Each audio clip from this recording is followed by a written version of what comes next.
Glória a Deus. Quem está feliz de dar aleluia. Deus, vamos apontar para os irmãos que eu estou Você gira melhor. Lembrando que você tem que segurar o cabeçote, porque senão tá para super mim é limpo. uma honra assim, essa tribuna para poder falar.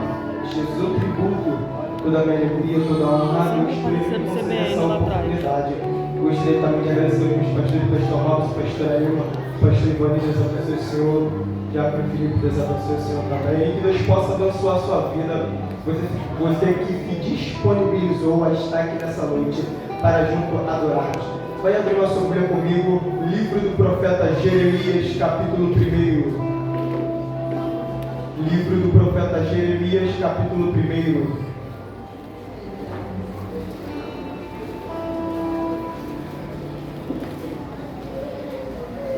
Livro do profeta Jeremias, capítulo 1, quem achou diz amém. Amém. Vamos ler até o verso 6, que vai dizer assim: palavra de Jeremias, filho de Ilquias, dos sacerdotes que estavam em Anatote, na terra de Benjamim, a quem a palavra do Senhor veio nos dias de Josias, filho de Amon, rei de Judá, no 13º ano do seu reinado. Veio também nos dias de Joaquim, o filho de Josias, rei de Judá, até o final do 11º ano de Zedequias, filho de Josias, até o cativeiro em Jerusalém no 5º mês. Então a palavra do Senhor veio a mim dizendo: antes que te formasse no ventre, eu te conheci, e antes que saísse da madre, eu te santifiquei, e as nações te dei por profeta. Verso 6. Então eu disse: ah, Senhor Jeová, eis que não sei falar, porque sou uma criança. E você se assenta dizendo amém? Amém. Glória a Deus. Meus irmãos, olhem para cá, você muito rápido. Esse texto que nós acabamos de ler é um texto bastante conhecido, que nos fala acerca de... É bem verdade, meus irmãos, que Israel é um povo escolhido por Deus. Israel, a nação de Israel é uma nação escolhida por Deus. E é bem verdade que a gente que é conhecido da Bíblia Sagrada, nós sabemos que essa nação que é escolhida é uma nação inconstante. O povo é escolhido, mas o povo é inconstante. Pedro, por que é inconstante? Simples. Porque quando está tudo bem, eles adoram a Deus. Mas quando as coisas estão indo tudo mal, eles viram as costas para Deus e passam a adorar a deuses estranhos, deuses que por sua vez têm olhos, mas não veem. Tem boca, mas não falam. Tem ouvidos, mas não ouvem. Tem mãos, mas não apalpam. Quando as coisas estão indo tudo bem, Israel presta culto, adoração a Deus. Mas quando as coisas estão indo mal, quando a crise bate na porta, Israel vira as costas para Deus e passa a adorar a esses deuses que eu descrevi para você aqui nessa noite. E é bem verdade, meus irmãos, que todas as vezes que Israel virava as costas para Deus, Deus, por sua vez, permitia que o inimigo subisse contra Israel e levasse Israel cativo para a Babilônia. Mas Pedro, para que Deus permitia que o inimigo levasse Israel para a Babilônia? É simples, porque o propósito de Deus nisso é para que Israel viesse se arrepender e voltar para Deus para poder prestar culto, para poder prestar adoração. Mas é bem verdade também, meus irmãos, que antes de Deus permitir que Israel fosse levado cativo, Deus sempre levantava um profeta a fim desse profeta pregar uma mensagem de arrependimento, pregar uma mensagem exortativa, para que Israel viesse se voltar para Deus novamente e viesse fazer aliança com Deus novamente. E o que está acontecendo aqui nesse texto que ora acabamos de fazer menção, não é nada diferente do que eu acabei de introduzir para você. Por quê? Porque Israel nesse período aqui está no meio da idolatria, está adorando a outros deuses. E antes de Deus permitir que Israel seja levado cativo, Deus vai levantar um profeta, chamado por nome de Jeremias. É bem verdade que Jeremias era filho de Ilquias. Jeremias ele nasceu em Anatote, na terra de Benjamim. Haja vista que Anatote é um vilarejo sacerdotal. Então Jeremias ele é filho deste rapaz, Ilquias, sacerdote, e ele nasce nesse vilarejo. E é verdade que Jeremias é um profeta, é o homem que Deus está levantando aqui para poder pregar para Israel. E agora entra o versículo 2 que nós fizemos menção, aonde o texto diz: e a palavra do Senhor veio até Jeremias, filho de Ilquias, um dos sacerdotes que estavam em Anatote. O versículo de Jeremias descreve, no versículo 2, que a palavra foi até ele. Só que eu gosto do versículo 2, porque o versículo 2 diz assim: veio também nos dias de Josias, filho de Amon. Para que nós venhamos entender esse versículo 2 aqui, é necessário nós irmos no contexto dele. É de verdade que nesse verso 2 vai falar acerca de dois personagens bíblicos, um por nome de Josias e o outro por nome de Amon, seu pai. É de verdade que Amon, ele é filho do rei Manassés de Judá. Pedro, quem é o rei Manassés de Judá? O rei Manassés de Judá, quando ele começa a reinar sobre Judá, o texto diz que o rei Manassés de Judá, ele começa a reinar fazendo aquilo que é mal aos olhos do Senhor. E ao passar do tempo, a Bíblia vai dizer que o rei Manassés de Judá, ele vai começar a induzir o povo de Judá e os moradores de Jerusalém a errar, a pecar, a idolatrar. E Deus vendo essa cena, visualizando essa cena, Deus vai falar com Manassés e com o povo. Só que nem Manassés e muito menos o povo vai dar ouvido à voz de Deus. E Deus vendo isso, Deus vai permitir que eles fossem levados cativo. E agora, quando Manassés é levado cativo, ao passar 2 anos, o texto diz que ele vai se arrepender, vai se humilhar diante de Deus, e ele vai orar. E Deus vendo que o seu arrependimento é sincero, Deus vai perdoar ele. Só que após Deus perdoar, Manassés morre. E quem reina no lugar dele? Seu filho Amon, que está descrito no verso 2. Pedro, quem é Amon? Amon é o filho do rei Manassés de Judá. Ele começa a reinar com aproximadamente 22 anos de idade. Quando Amon começa a reinar, o texto diz que ele faz também aquilo que é mal aos olhos do Senhor. Só que ao contrário de seu pai, Amon não vai se arrepender. Amon não vai se converter. E o texto diz que os seus delitos só ia aumentando, a idolatria só ia aumentando, e a Bíblia vai dizer que os seus próprios servos lhe mataram. É isso mesmo que você acabou de ouvir. A Bíblia vai dizer que os delitos de Amon eram tanto que os seus próprios servos lhe mataram. Então agora, após Amon morrer, quem vai reinar em seu lugar? Josias. Haja vista que Josias ele começa a reinar com 8 anos de idade. Só que a Bíblia diz que Josias, quando ele começa a reinar, ele faz aquilo que é bom aos olhos de Deus. Josias ele inicia o seu reinado de forma correta. Josias inicia o seu reinado de forma certa, buscando ao Senhor, louvando ao Senhor. E eu gosto disso daqui, porque o seu pai Amon iniciou o seu reinado de forma errada. E as decisões erradas que Amon tomou no decorrer do seu reinado fez com que ele viesse parar na escuridão, fez com que ele viesse parar na beira do abismo, aonde ele acabou sendo morto pelos seus próprios servos. Só que seu filho Josias não. Josias iniciou seu reinado de forma correta. Josias iniciou seu reinado de forma certa. Então isso daqui é muito interessante, sabe por quê? Porque Josias nos ensina uma lição. Pedro, que lição é essa? Que não é porque a pessoa que me antecedeu no reinado fez aquilo que é mal aos olhos do Senhor, que eu vou ter que fazer também. Não é porque a pessoa que me antecedeu no reinado adorava a deuses estranhos e eu vou ter que adorar também. Não é porque a pessoa que me antecedeu no reinado se prostituía e eu vou ter que me prostituir também. E lá vai.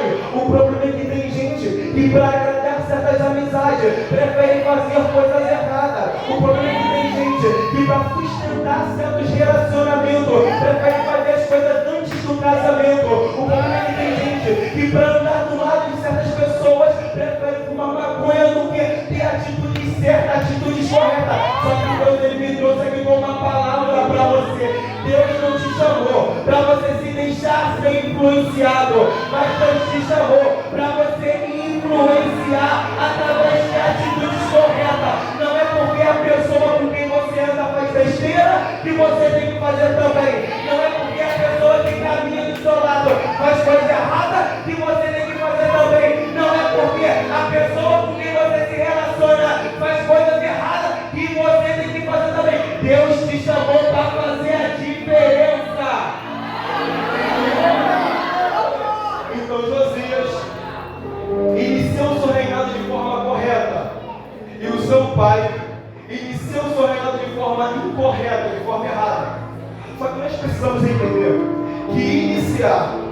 reinado de forma correta ou até mesmo incorreta. Isso é questão de decisão pessoal. É você que decide se você vai iniciar o seu reinado de forma certa ou de forma errada. É você que decide. Josias, ele decide iniciar o seu reinado de forma correta. E quando eu olho para dentro da Bíblia Sagrada, eu percebo que todos os reis que iniciaram o seu reinado de forma errada, Deus não deixou que eles crescessem. Deus não deixou que eles avançassem. Deus não deixou que eles progredissem. Sabe por quê? Porque tudo aquilo que eu inicio de forma errada, a tendência é não dar certo.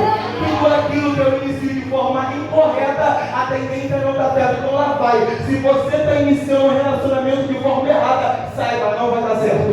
Se você está iniciando um relacionamento de forma incorreta, saiba, não vai dar certo. E cá para nós, gente, Deus não vai compactuar com algo e você precisou mentir para poder dar certo. Deus não vai compactuar com algo e você precisou puxar o tapete para poder avançar. Deus não vai compactuar com algo e você precisou falar logo e logo para ficar. Ah, gente, Deus me trouxe aqui nessa noite para dizer para mim, tudo aquilo que você inicia de forma errada não dá certo. Não dá certo. E agora entra o versículo 3. Josias morre. Quando Josias morre, quem vai começar a reinar no seu lugar é o seu filho, chamado por nome de Joaquim. E a minha verdade que a Bíblia vai dizer que quando Joaquim iniciou o seu reinado, ele inicia o seu reinado fazendo aquilo que é mal aos olhos do Senhor. Percebe, gente? O texto está nos dizendo que Joaquim iniciou o seu reinado fazendo aquilo que é mal aos olhos do Senhor. Percebe esse detalhe? Que o mal que Joaquim está fazendo aos olhos do Senhor não está sendo mal aos olhos dele. Eu vou repetir. O mal que Joaquim está fazendo aos olhos do Senhor, Alex, não está sendo mal aos olhos dele, Pedro. E por que não está sendo mal aos olhos dele? É simples. Porque as suas próprias atitudes erradas estão lhe deixando cego ao ponto de ele não conseguir enxergar que as próprias decisões erradas estão sendo mal diante dos olhos de Deus. E tem gente que prefere tomar atitudes erradas, prefere fazer as coisas erradas somente para satisfazer o seu ego, somente para satisfazer a sua carne. Só que Deus, ele me trouxe aqui com uma palavra para dizer para você que hoje é a noite de você voltar a tomar decisões corretas. Hoje é a noite de você voltar a fazer as coisas. Pare com esse negócio de tomar decisões erradas. Pare com esse negócio de fazer escolhas erradas. Deus te chamou para fazer a escolha certa. Então o texto diz que Joaquim faz aquilo que é mal aos olhos do Senhor. E Deus vendo isso, Deus vai permitir que Nabucodonosor suba contra Joaquim e leve Joaquim cativo. Eu acho isso aqui interessante, porque Deus permitiu que Nabucodonosor levasse Joaquim. Só que Nabucodonosor, além de levar Joaquim, vai levar os utensílios da casa do Senhor. Gente, os utensílios da casa do Senhor é algo precioso. Os utensílios da casa do Senhor é algo valioso. Então Nabucodonosor, além de levar Joaquim, vai levar aquilo que é precioso. Então percebe que as decisões erradas que Joaquim tomou no decorrer do seu reinado fez com que ele viesse perder aquilo que é precioso. Sabe por quê? Porque todas as vezes que nós tomamos decisões erradas, as nossas decisões erradas fazem com que nós venhamos perder coisa preciosa. E tem gente que já tomou tantas decisões erradas, já fez tantas escolhas erradas, que hoje em dia fica procurando pessoa para tentar depositar uma culpa que é a mesma coisa. Gente, só que Deus me trouxe aqui para dizer para alguém que as coisas só deram errado na sua vida foi por conta das suas próprias decisões. As coisas não deram certo na sua vida foi por conta das suas próprias escolhas. Porque todas as vezes que nós tomamos decisões erradas, as nossas decisões erradas fazem com que nós venhamos perder coisas preciosas. Pedro, isso é a Bíblia, é eu te provo. Gênesis, capítulo 25, versículo 31 em diante.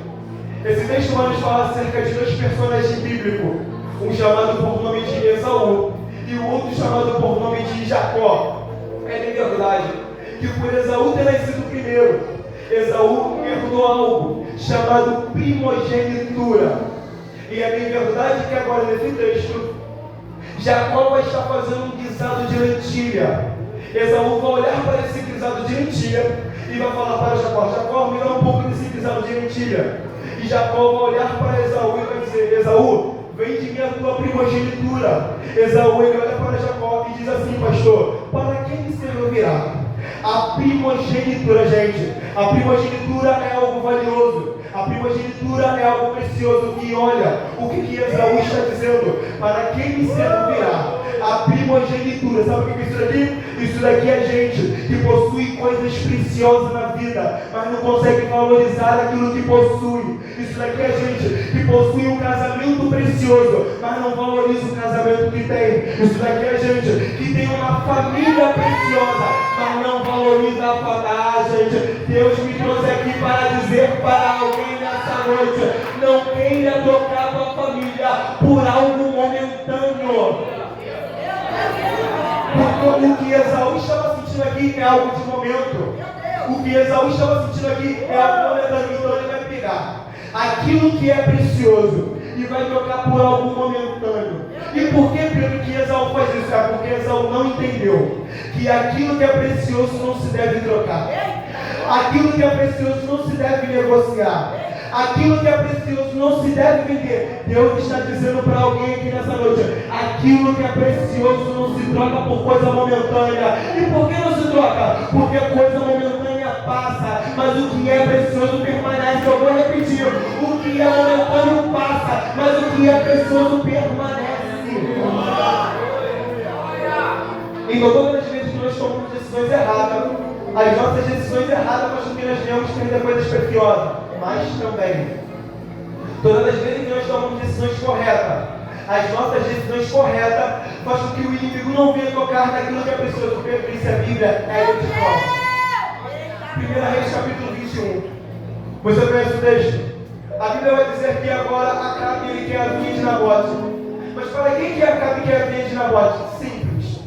Porque Acabe ele quer pegar a vinha de Nabote para que sirva de horta no pé do palácio dele. Acabe ele quer comprar a vinha de Nabote para que sirva de horta no palácio dele, ou seja, embaixo. Horta fica embaixo. Então Acabe ele quer comprar a vinha de Nabote. Só que, gente, a vinha de Nabote é a herança que seus pais deixaram. A vinha de Nabote carrega um legado. A vinha de Nabote é algo precioso. Então ele vai pedir, ele vai fazer a primeira pergunta para Nabote: para ela vender, ela vai ser recusada. E ele vai dizer para ela: em troca da sua vinha, eu vou te dar uma melhor. Peraí, gente. Se Acabe está dizendo que ele vai dar uma vinha melhor do que a dela, por que ele não fica com essa vinha que é melhor do que a dela? É simples. É porque Acabe ele quer ter o prazer de acordar no seu palácio, olhar para baixo e ver que aquilo que carregava o legado para Nabote agora está aos pés dele. Que aquilo que era herança de Nabote agora está aos pés dele. Que aquilo que era precioso para Nabote agora está aos pés dele. Só que Nabote se recusa a vender. E por que Nabote se recusa a vender? É simples. É porque Nabote entendeu que aquilo que é precioso eu não vendo. Aquilo que é precioso eu não troco. Aquilo que é precioso eu não faço rolo. O céu me trouxe aqui para dizer para alguém essa noite: aquilo que é precioso é inegociável. Eu vou repetir: aquilo que é precioso é inegociável. Não tem troca, não tem rolo, não tem venda. Não tem troca, não tem rolo, não tem venda. Não queira trocar tua família preciosa por algo que não vai te edificar. Não queira trocar um casamento precioso por algo que não vai mudar a sua vida. Não troca. Então Nabote não troca. E agora entra no final do versículo 3. O texto diz que após Joaquim morrer, quem vai reinar em seu lugar é Zedequias. Quando Zedequias reina, faz aquilo que é mau aos olhos do Senhor, e o povo é levado cativo. E agora entra o versículo 4. Olha o que Jeremias vai dizer no versículo 4. E veio a mim a palavra do Senhor. Eu gosto disso aqui. Olha o que Jeremias está dizendo. E veio a mim a palavra do Senhor. Gente, é neste capítulo que Jeremias está sendo chamado. É neste capítulo que Jeremias está sendo vocacionado. Seja para um propósito. ou até mesmo para uma missão. E olha o que ele está dizendo, e veio a minha palavra do Senhor. Sabedores nós somos que Jeremias ele veio de uma família sacerdotal, uma família de sacerdote. E qual é o intuito, o propósito de quem nasce em uma família de sacerdote? Crescer e com 30 anos se formar o sacerdócio, para poder exercer o sacerdócio. Então a família de Jeremias está vendo Jeremias escrevendo e está dizendo, Jeremias está crescendo. Quando tiver 30 anos vai se formar como sacerdote. Os amigos de Jeremias estão vendo Jeremias na adolescência e está dizendo, Jeremias vai crescer e vai se tornar um grande sacerdote igual ao seu pai Uquias. Então percebe que as pessoas estão olhando para Jeremias e estão achando que Jeremias vai se tornar aquilo que elas pensam a respeito dele. Jeremias está crescendo e as pessoas estão achando que Jeremias vai se tornar aquilo que elas acham a respeito dele. Só que Deus entra na história de Jeremias. E eu gosto disso daqui, sabe por quê? Porque quando Deus entra na história de Jeremias, Deus torna Jeremias aquilo que as pessoas nunca imaginou que ele pudesse se tornar. Você não pegou? Deus entra na história de Jeremias e torna Jeremias aquilo que as pessoas nunca imaginou que Jeremias pudesse se tornar. Sabe por quê? Porque tem gente que olha para você e está achando que você vai se tornar aquilo que elas pensam a respeito. Tem gente que está olhando para você e está achando que você vai se tornar aquilo que elas acham a respeito. Só que eu vim te dar uma notícia. Eu vim te dar uma notícia e eu não sei se você tem mão para receber. Deus está entrando na tua história hoje para te tornar aquilo que as pessoas nunca imaginou que você pudesse. Gente, tem gente que olhou para você e disse, vai viver na Cracolândia. Tem gente que olhou para você e disse, vai viver na boca de fumo. Só que eu vim te dar uma notícia do céu. Deus está entrando na tua história hoje para te tornar aquilo que elas nunca imaginou que você pudesse se tornar.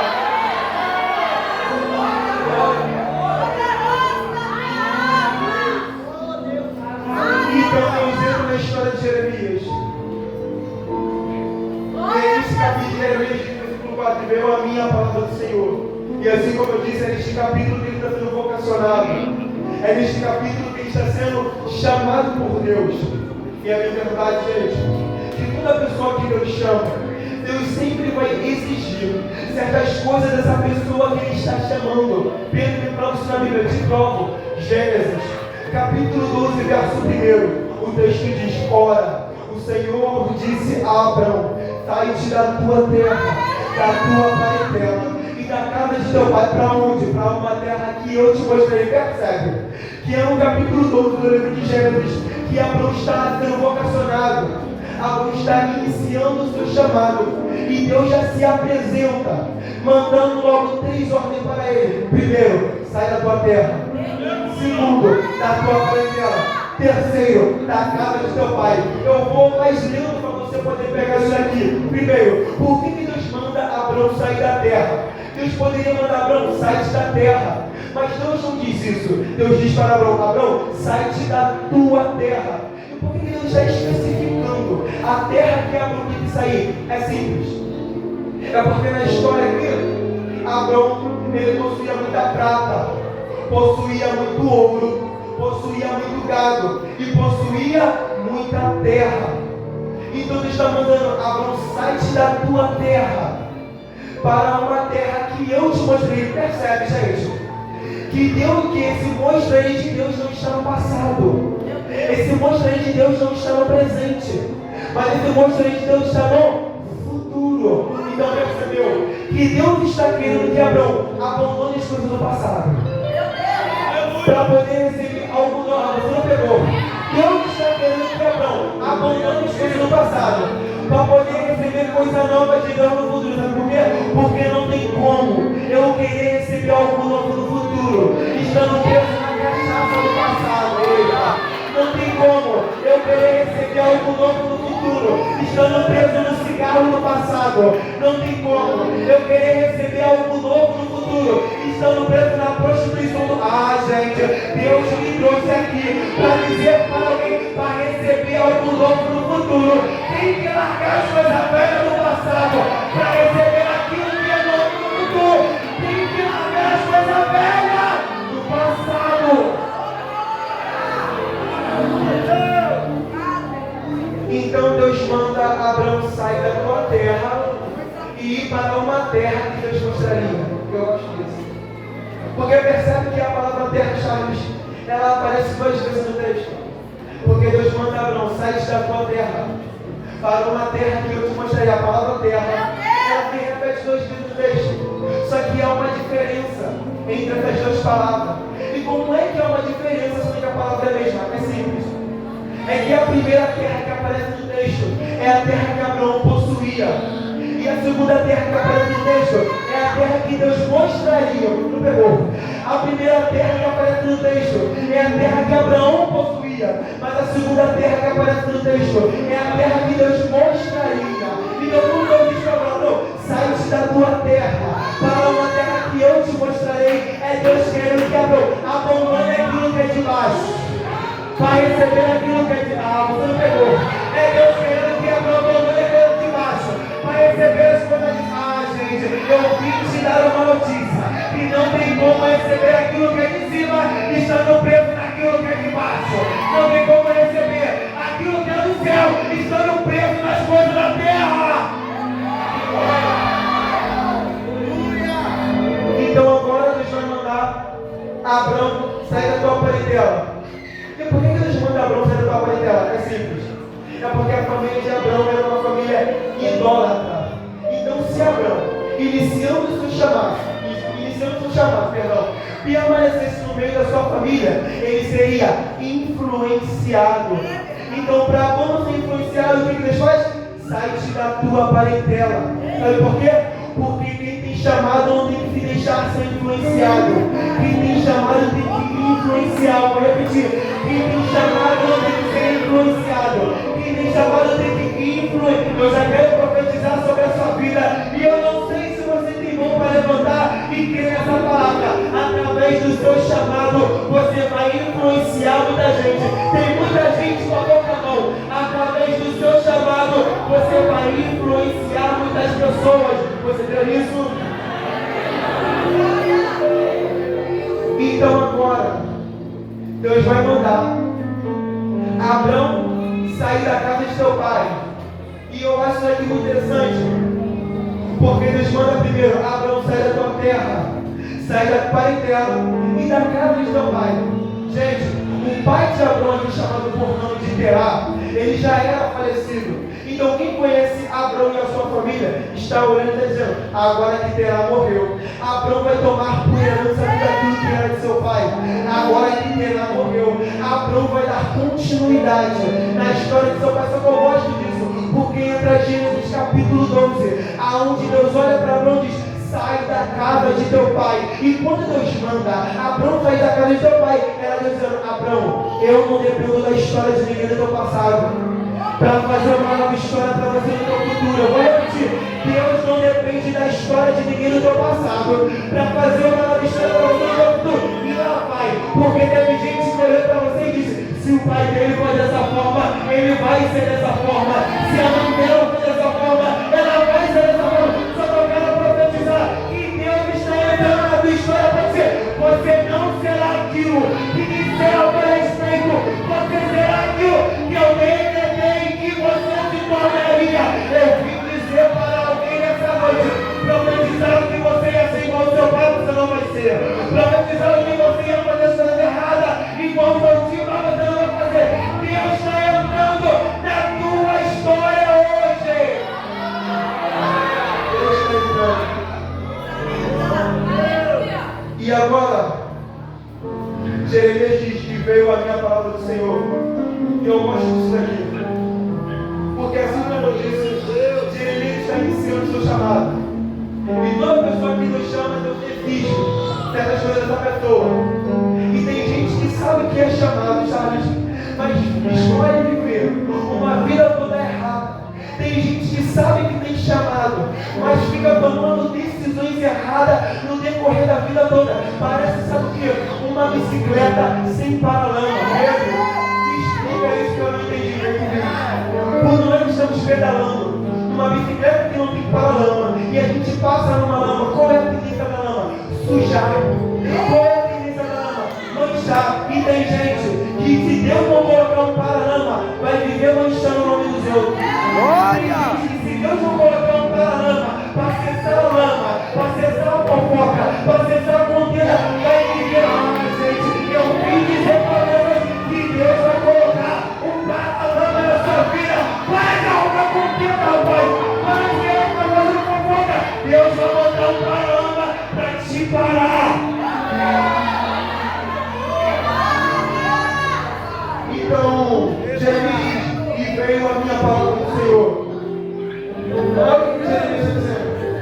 veio a mim o quê? A palavra do Senhor.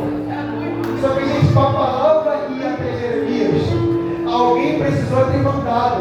E quem mandou? Deus, o próprio Senhor. E olha o que Jeremias está dizendo. E veio a minha palavra do Senhor. A gente percebe que para Deus mandar a palavra, liberar uma palavra para Jeremias, primeiro, Deus precisava saber onde Jeremias estava. Segundo, Deus precisava conhecer o endereço do lugar onde ele estava. Percebe? Que se eu quiser enviar um presente para o pastor, primeiro eu preciso saber onde que ele está. Possa ser que ele esteja aqui na igreja, ou possa ser que ele esteja em casa. Mas para que esse presente que eu vou enviar para ele chegue corretamente, eu tenho que conhecer o endereço do lugar onde ele está. Porque se eu não conhecer o endereço, o presente chega errado. Se eu não conhecer o local, o presente não chega. Então quando Jeremias diz, veio a mim a palavra do Senhor, Jeremias está deixando claro que quando Deus decidiu liberar a palavra, Deus não errou onde ele estava. Deus não errou o seu endereço. Sabe por quê? Porque a palavra que Deus libera, Deus não erra. Eu vou repetir, palavra que Deus libera, Deus não erra. Eu vim dizer para alguém nessa noite que quando você recebe a palavra aqui, ela também vai de encontro ao seu endereço. E quando você ora aqui, a palavra vai de encontro. E prepare, meu filho, porque quando você estiver em casa, a palavra vai ter feito coisa extraordinária.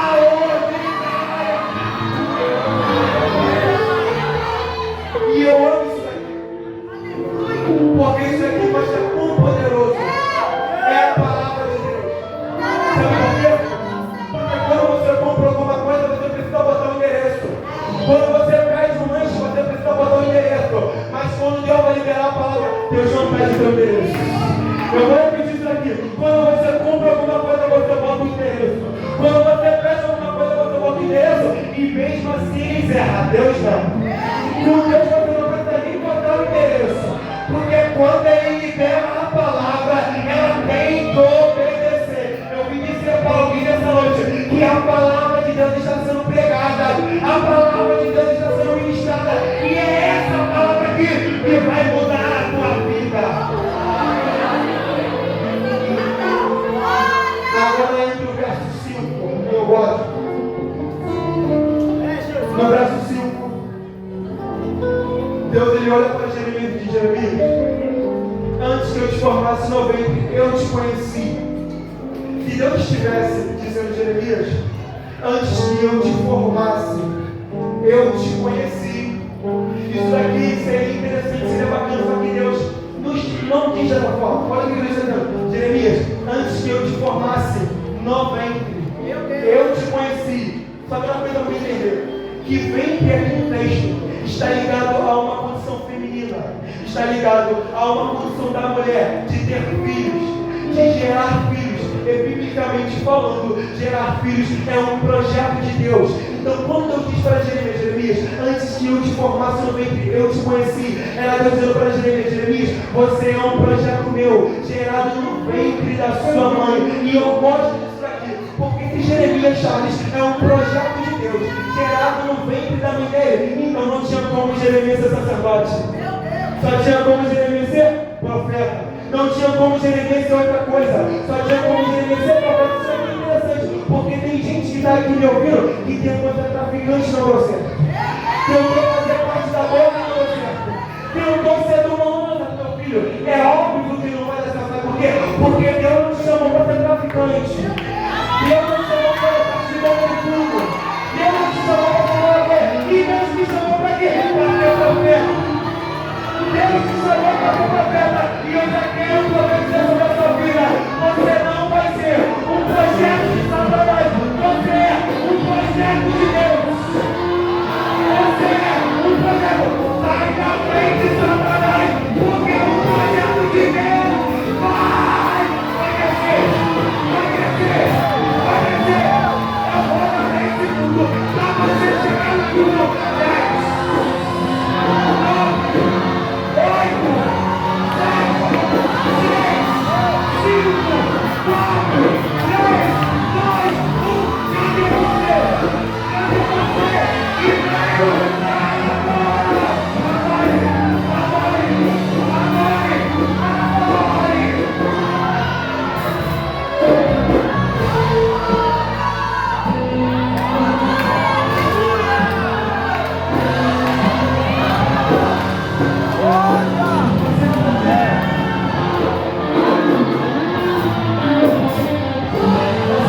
Jeremias, antes de eu trazer você à existência, eu já te conhecia.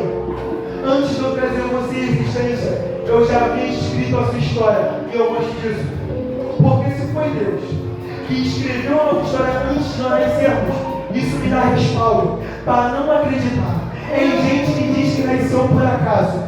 Se foi Deus que escreveu a nossa história antes de nós nascermos, isso me dá respaldo para não acreditar em gente que diz que nasceu por acidente, meu filho. Se você nasceu porque Deus tem um propósito na sua vida, agora é óbvio que existem casais que entram numa concordância um com o outro. Eles planejam não ter filho. Só que percebe que esses mesmos casais que planejam não ter filhos, o que eles acabam tendo?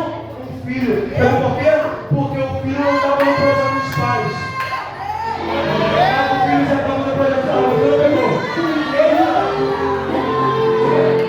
Planejaram, mas filho não tiveram. O filho não está no planejamento dos pais, mas o filho está no planejamento de Deus. Aleluia! O filho já está no planejamento de Deus. E eu vim dizer para alguém essa noite: tire da sua cabeça que você é um projeto do acaso. Tire da sua cabeça que você nasceu por acidente. Meu filho, antes de você nascer, Deus olhou para você e disse: antes que você formasse no ventre, eu te conheci.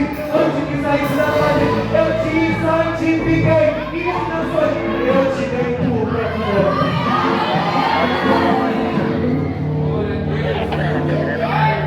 Então, olha para Jeremias, antes de nos formasse no ventre, eu te conheci. Antes que saísse da base, eu te santifiquei. E as nações te dei por profeta. Percebe que nesse verso 5, Deus ele faz 3 coisas que eu achei muito interessante. Primeiro, Deus forma Jeremias. Depois, Deus santifica Jeremias. Terceiro, Deus manda Jeremias para as nações. E eu acho isso daqui interessante, porque primeiro Deus forma. E por que Deus forma? Para deixar da forma, do jeito que Ele quer. Para deixar sempre da vontade dele. Então, primeiro Deus vai formar. Segundo, Deus santifica. O significado dessa palavra, santificar, é separado. Então, percebe? Que primeiro Deus forma, segundo Deus separa. E por que primeiro Deus forma, segundo Ele separa? É simples. É porque aquilo que Ele formou, Ele não quer que se misture com ninguém. Aquilo que Ele formou, Ele não quer que se misture com a imundícia. Aquilo que Ele formou, Ele não quer que se misture com a cachaça. Então Deus não diz: primeiro Deus vai te formar, segundo Ele vai te separar.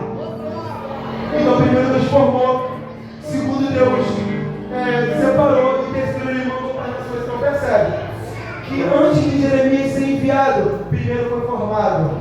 Antes de Jeremias ser enviado, primeiro Deus ele separou Jeremias. Até porque Deus não vai enviar alguém sem antes estar formado.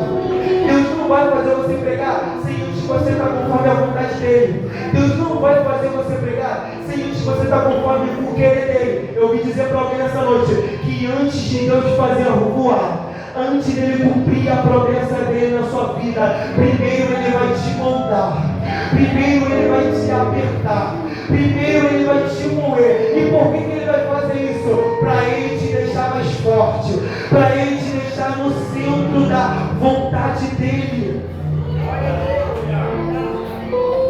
Então, o final do versículo 5, Deus olha para Jeremias: e as nações te dei por profeta.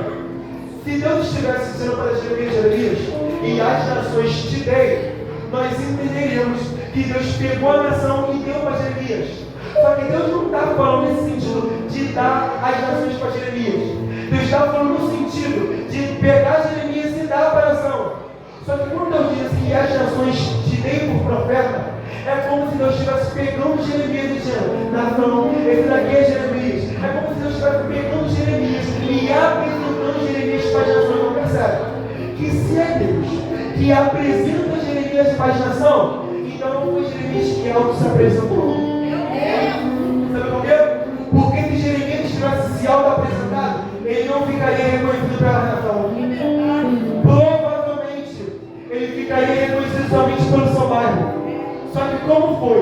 Deus que apresentou Jeremias, ele não ficou só conhecido somente pelo bairro, mas ele ficou conhecido também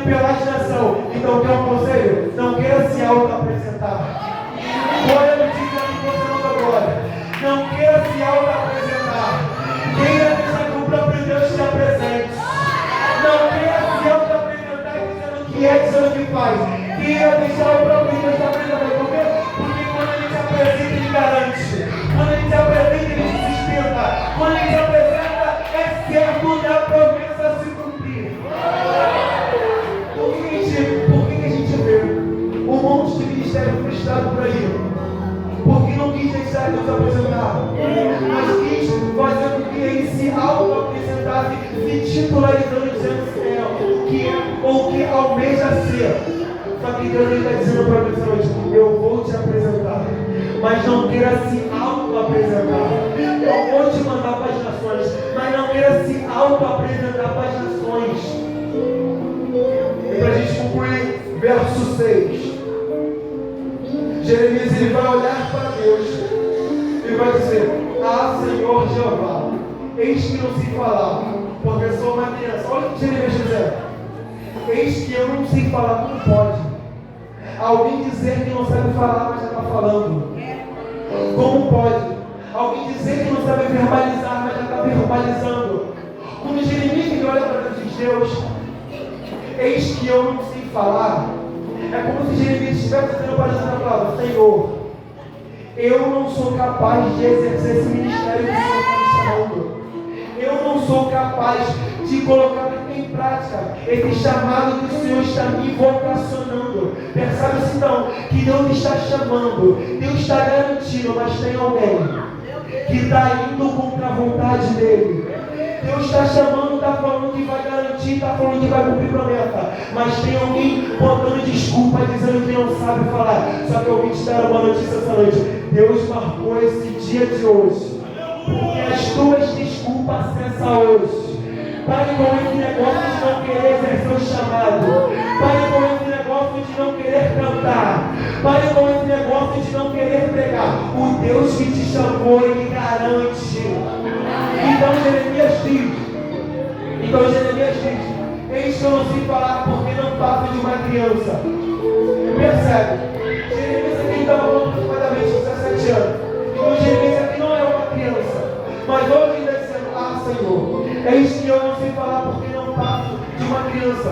Quando Jeremias aqui se compara a uma criança, percebe que uma criança não tem as mesmas responsabilidades que um adulto. Então quando Jeremias diz: ah, Senhor Jeová, eis que eu não sei falar porque eu sou uma criança, é como se Jeremias estivesse recusando o chamado e não querendo assumir a responsabilidade. Só que eu vim dizer para alguém: hoje é a noite de você assumir a responsabilidade. Eu vou repetir: hoje é a noite de você assumir a responsabilidade. Tem responsabilidade de Deus com a sua vida. Você não veio aqui por acaso, foi o Espírito Santo que te conduziu. E Deus está dizendo: hoje é a noite de você aceitar o teu chamado. Diga para quem está ao seu lado: diga, hoje é a noite de você aceitar o teu chamado. Fale com mais profetas e numa vida. Diga, hoje é a noite de você aceitar o teu chamado. Chega de fugir da responsabilidade. Deus te trouxe aqui nessa noite porque existe a responsabilidade que você precisa assumir. Pare de querer ficar correndo. Pare de querer ficar arrumando desculpa. Sabe por quê? Porque tem pessoas que estão precisando de uma palavra de Deus e Deus quer usar você para liberar uma palavra. Deus quer usar você para cantar um hino para uma pessoa. Sabe por quê? Porque você, através de você, que pessoas vão ser curadas. Eu não sei se você tem fé para receber. Vai ser através de você que famílias vão ser restituídas. Vai ser através de você que casamentos vão voltar a ficar juntos. Que famílias vão voltar a ficar juntos. Vai ser através da sua vida. Vai ser através do seu ministério. Deus está dizendo: se coloca à minha disposição, porque eu vou te usar. Porque Ele vai te usar onde? Vai te usar no teu trabalho. Ele vai te usar na escola. Ele vai te usar na faculdade. E eu vou ir mais além. Ele vai te usar na rua. Ele vai te usar quando você estiver fazendo compra. Quem recebe essa palavra, aplaude.